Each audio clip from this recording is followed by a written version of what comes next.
Good evening. I'm Adam Segala. I'm 5'11", native Englishman, Los Angeles based, Actors Equity, and I'm reading for Mr. Slay and Joe.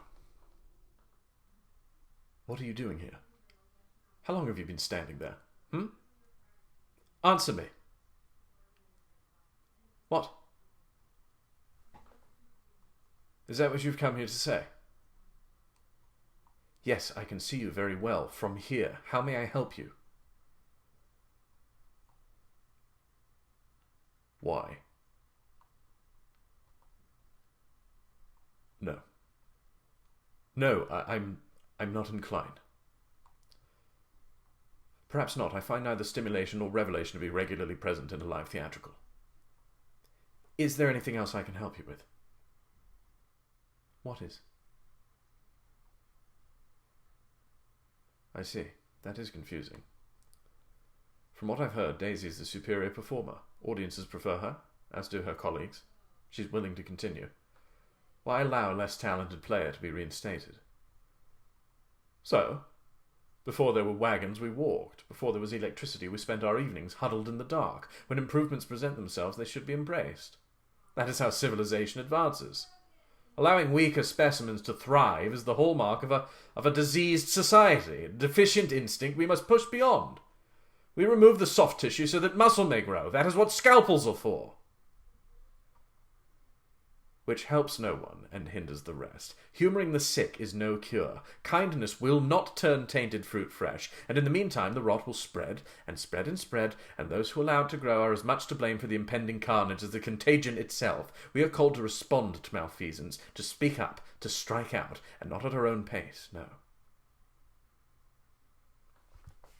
I will never understand why people of good conscience, in the face of obvious depravity, can find it so difficult to act.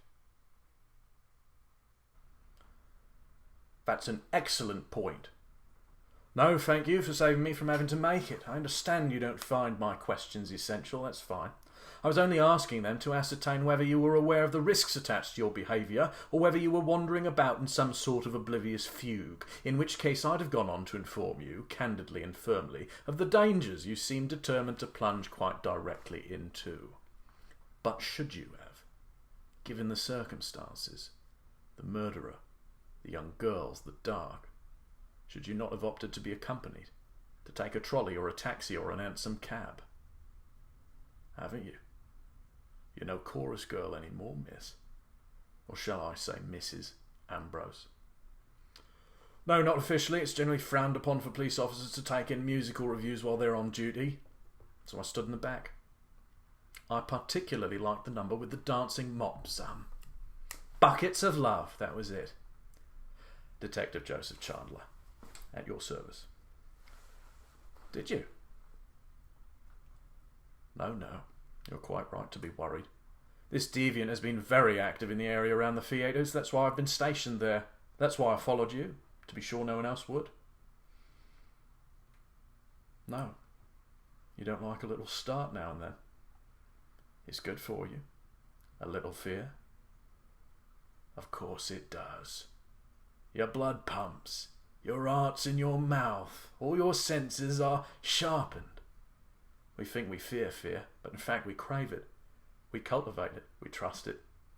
Our fear is our closest advisor. We listen to no one so well as the knot in our stomach, the hairs on the back of our neck.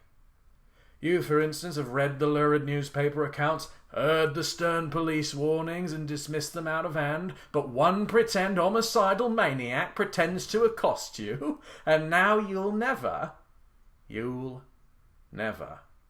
insist on walking the city streets alone again. Well, better sad than sorry.